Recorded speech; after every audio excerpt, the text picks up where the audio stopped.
ایسا جملہ جو تاریخ میں بار بار ہمارے سامنے کھل کے آیا، مگر دو بڑی مثالیں اس کی دینا پڑیں گی، دو نہیں سینکڑوں مثالیں، مگر دو بڑی مثالیں اس کی دینا پڑیں گی۔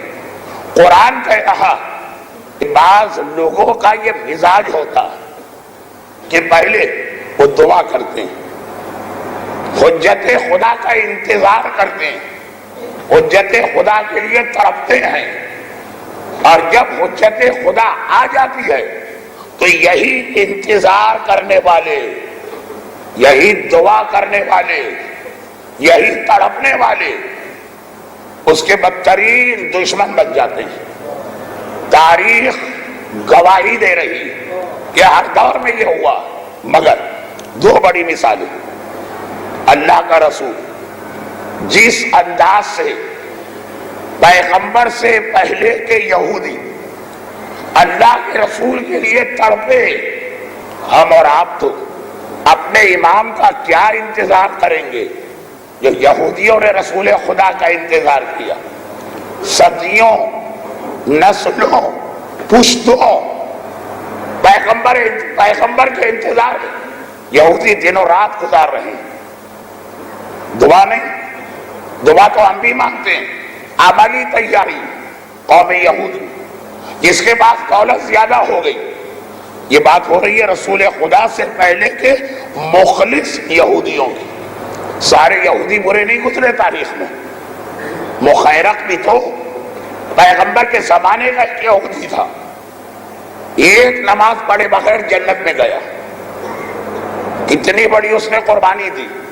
یہ ہم دوران حج اور عمرہ اطراف میں مدینہ کی زیارات میں بتاتے ہیں، جب مخیرق کے باغات دکھائے جاتے ہیں، یہ دیکھو باغ سلمان مخیرق کی زمین پر، یہ دیکھو ماریہ قبطیہ کی قبر مخیرق کی زمین پر، یہ دیکھو مسجد فضیح مخیرق کی زمین پر، یہ دیکھو یہودی دلہن کا واقعہ جو معجزے کی شکل میں ہمارے یہاں کہانی پڑھی جاتی ہے مخیرق کی زمین پر، اس وقت اس کا واقعہ بیان کرتا ہوں۔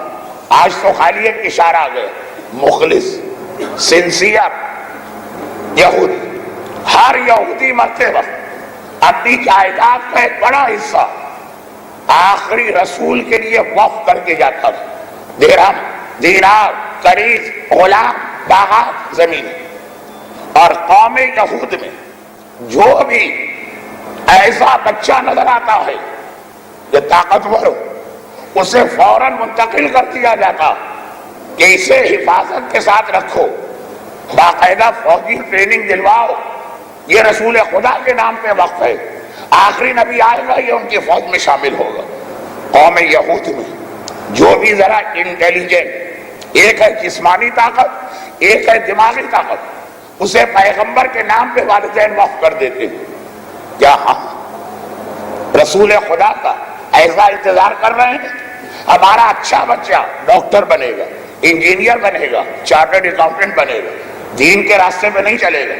ہمارا پیسہ والا اپنے پیسے کو امام زمانہ کے لیے وقف نہیں کرے گا، 10 کنال کی کوٹھی بنانا، زیورات کے اتنے سیٹ بنانا، بیٹی کی شادی میں جہیز کے نام پر اتنی فضول خرچی کرنا۔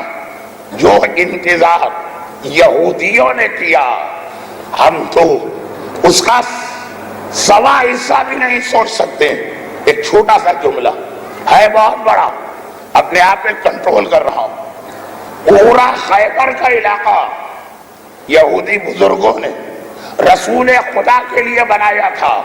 وہ ساری دولت جو آپ نے سنا خیبر کا مال غنیمت، خیبر کا مال غنیمت، اصل جملہ یہ ہے کہ خیبر کی ساری دولت خیبر والوں کی تھی ہی نہیں، یہ رسول خدا کے نام پر ان کے بزرگ پشتوں پہلے وقف کر کے گئے تھے، جب آخری رسول آئے گا یہ رسول کو دے دے۔ پیغمبر نے جب خیبر پہ حملہ کیا، خیبر کا مال غنیمت مدینے آیا، یہ حق بحقدار رسید، پیغمبر کی دولت ہی پیغمبر کو ملی۔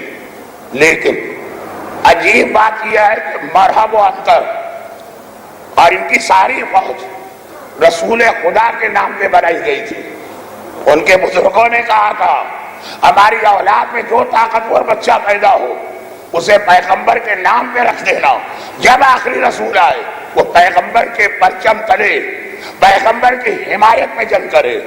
جو پیغمبر کی حمایت میں تیار کیا گیا وہ اسلام کا سب سے بڑا دشمن بنا. اب یہی وہ حقیقت. ذرا میں اس موضوع پہ آگے بڑھ گیا تو آج کی ساری مجلس بھی ناکافی. میں تو آپ کو یہ بتا رہا ہوں کہ انتظار، لیکن کیسا انتظار؟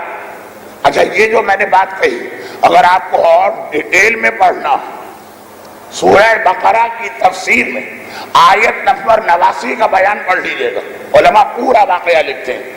خیبر آباد کیسے ہوا، کس نے آباد کیا، کس کے نام پر آباد کیا، دولت کے ذخیرے وہاں کس طرح منتقل ہوئے. خیبر والوں کے پاس اپنی دولت نہیں، ساری دنیا کی دولت کھینچ کے آتی ہے. مگر اتنی شدت کے ساتھ رسول کا انتظار. ہمارے یہاں بچت کا 5واں حصہ خمس کے نام سے نکالتے ہوئے بھی مومن کی جان جلتی، جبکہ پتا ہے کہ یہ گھوم کر دوبارہ ہم ہی میں خرچ کیا جائے گا. مگر جان نکلتی ہے خمس دیتے ہوئے. وہ یہودی با وفا، سچے، مخلص، دیندار، اپنے انتظار اور اپنی نیت میں خالص. مگر آگے چل کے کیا ہوا؟ وہی انتظار کرنے والوں کی اولاد اسلام کی اتنی بڑی دشمن بنی. یہ بدر و احد کے کافر ابو جہل اور ولید کا نام مٹ گیا. یہودی آج تک مسلمانوں سے پیغمبر کا انتقام لے رہے ہیں. ایک مثال، میں نے کہا مثالیں بہت ہیں، میں صرف 2 مثالیں دوں گا. آیت کا ترجمہ پھر سنیے. اے ابھی یہ وہ لوگ ہیں جو تیرے آنے سے پہلے تیرا انتظار کر کے دعا مانگ رہے. جب تو آ گیا یہی تیرے خلاف ہو گئے. اللہ کی لعنت ان مخالفوں پر. پیغمبر. دوسری مثال، آقا حسین. کوفے والے اس طرح تڑپ تڑپ کے آقا حسین کا انتظار کر رہے ہیں. خطوط بھی لکھے جا رہے ہیں، ڈیلیگیشن بھی بھیجے جا رہے ہیں. آقا حسین کا انتظار بھی کیا جا رہا، اور ایسا انتظار کہ ہر آنے والے پر انہیں شک ہونے لگتا شاید حسین آ گئے. اتنی عجیب بات ہے، کتنی عجیب بات ہے. جب ابن زیاد کوفے کا گورنر بن کے آیا تو سارا کوفہ یہ سوچ کر اس کے استقبال کے لیے نکل آیا کہ ابن زیاد نہیں آیا ہے، آقا حسین آئے. انتظار، خط، ڈیلیگیشن. راتوں کی نیند اڑ گئی. روزانہ کوفے کے دروازے پہ کھڑے ہو کے دیکھتے رہتے ہیں کہاں سے آقا حسین آئے. مگر بدلے تو کیسا بدلے کہ اسی کوفے کے بازاروں میں جناب زینب کو وہ خطبہ دینا پڑا جن میں کوفے والوں پہ لعنت بھی کی گئی اور انہیں بتایا بھی گیا کہ آگے چل کے تمہارا انجام کیا ہوگا. یہ 2 بڑی مثالیں، باقی مثالیں چھوڑ دیجیے.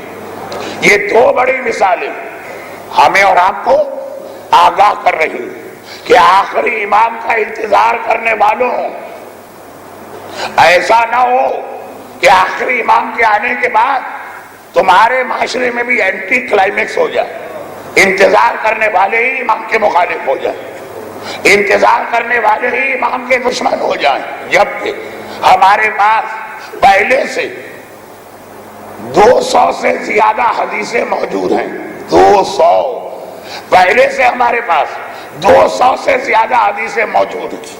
اس میں صادق آل محمد امام جعفر صادق علیہ الصلوۃ والسلام نے ارشاد فرمایا کہ جب میرا بیٹا آئے گا تو سب سے پہلی جنگ نہ کافروں سے کرے گا، نہ مشرکوں سے کرے گا، نہ منافقوں سے کرے گا. سب سے پہلی جنگ جو امام کریں گے وہ اپنے انتظار کرنے والے اور چاہنے والوں سے کریں گے. اور پہلی تلوار امام کے کسی کافر کی گردن کو نہیں کاٹے گی، پہلی تلوار مومن کی گردن پہ چلے گی. اب جب یہ روایتیں بھی آ گئی، تاریخ کے 2 بڑے واقعات بھی آ گئے اور قرآن کی آیت بھی آ گئی، تو کیا وقت نہیں آیا کہ ہم اور آپ ایک مرتبہ یہ سوچیں کہ ایسا کیوں ہوتا، یہ خرابی کسی قوم میں کب پیدا ہوتی، اور اپنے آپ کو بچائیں کہ ہمارے ساتھ بھی یہ واقعہ پیش نہ آئے۔ یہ خرابی دو وجوہات سے پیدا ہوتی، دو وجوہات۔ ایک علم کی کمی کی وجہ سے، جہاں پہ میں یہ سوالات کا ذکر میں نے اسی لیے کیا کہ آپ کو وہاں لے جانا تھا۔ خیبر کے یہودیوں نے زمانے کے امام کا انتظار کیا، فوجیں جمع کر کے، خزانہ جمع کر کے، ہتھیار جمع کر کے۔ ان چیزوں کی امام کو ضرورت نہیں، اپنے اور اپنے بچوں کو معرفت امام رسول نہ کرائی، یہ نہ پہچانوایا کہ رسول کون ہے اور کیسے رسول کو پہچانو۔ اگر معرفت نہ ہو تو نہ خزانہ کام آتا، نہ ہتھیار کام آتے، نہ فوج کام آتی ہے۔ جس کے لیے رکھی گئی ہے معرفت نہ وہ اسی کے خلاف ہو جاتے۔ معرفت، اور معرفت ہمیشہ علم کے ساتھ آتی۔ شیطان یہی نہیں چاہتا۔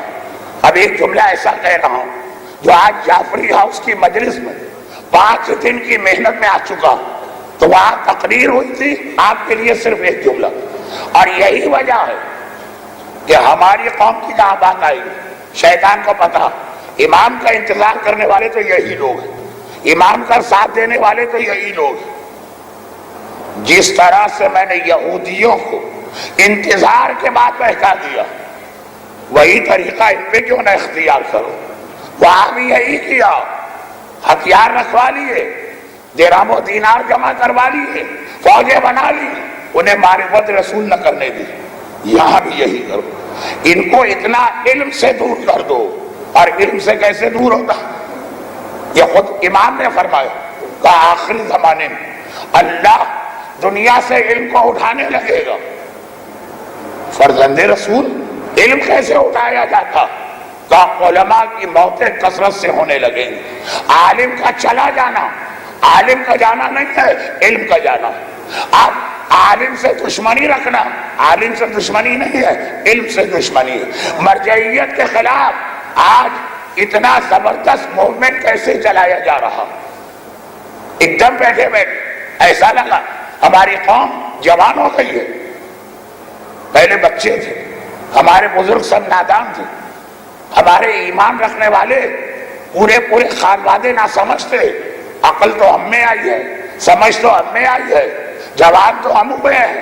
ہمیں پتا چلا آج یہ نائب امام نعوذ باللہ سب غلط، آج ہمیں پتا چلا یہ سب جھوٹے، آج ہمیں پتا چلا یہ ہمارے عقیدے خراب کر رہے ہیں، آج ہمیں پتا چلا یہ ہمارے عمل میں کوتاہی کر رہے ہیں۔ اللہ اللہ، ایسا نیا انکشاف آج ہو رہا ہے ملت جعفریہ پر۔ جس قوم کا امتیاز، جھومر، فخر یہ تھا کہ ہمارے پاس اجتہاد کا دروازہ کھلا ہے، اور ہمیں ایسے نائب امام ملے ہیں کہ ایسے تو امام بھی دوسری قوموں کو نہیں ملے، ان کے امام سے ہمارے نائب امام بہتر ہیں۔ وہی قوم اپنے مراجع، اپنے نائبین امام اس لیے مخالف ہو رہی ہے کہ یہ چاہتے ہیں جو ہم کہیں ویسا وہاں سے فتویٰ ہے، جو ہم کہیں وہ ہماری ہر بات پہ خالی سائن کر دیں۔ ہم کہیں نماز ایسی پڑھو، وہ کہیں آمنا و صدقنا۔ ہم کہیں کہ میوزک کے بارے میں یہ نظریہ دو، وہ کہیں گے بالکل ٹھیک۔ یہ قوم یہود کی سب سے بڑی خرابی تھی۔ چنانچہ وقت نہیں کہ میں اتنے بڑے موضوع پھیلا کر اور پھر سمیٹ پاؤں، تو اسی میں بات ختم کر رہا ہوں۔ 2 بڑی خرابیاں تھی قوم یہود میں، ورنہ نیت ٹھیک، عمل ٹھیک، پیغمبر کا انتظار، عبادت ٹھیک۔ 2 بڑی خرابیاں، معرفت رسول کے لیے کوئی کوشش نہیں، اور جب معرفت امام کی جائے گی تو ہمیشہ مرجعیت سمجھ میں آئے گی۔ کیونکہ سوال یہ ہوگا کہ اگر آپ نے امام کو پہچانا تو کیا پہچانا؟ امام اللہ کا نمائندہ اس دنیا میں، وہ پردہ غیبت میں گئے تو دین کو کس کے حوالے کر کے گئے؟ سوائے مرجعیت کے آپ کے پاس کوئی جواب نہیں ہوگا۔ پہلی بات، معرفت امام کا لازمی نتیجہ ہے مرجعیت، اور یہی شیطان نہیں چاہتا۔ آج سارا زور اس نے لگا دیا کہ ہماری اپنی قوم اپنے ہاتھ سے اپنے علماء کا قتل کرے، جو یہودیت کر چکی، یہودیت اپنے ہاتھ سے اپنے علماء کو قتل کر چکی۔ دوسری خرابی تکبر، غرور،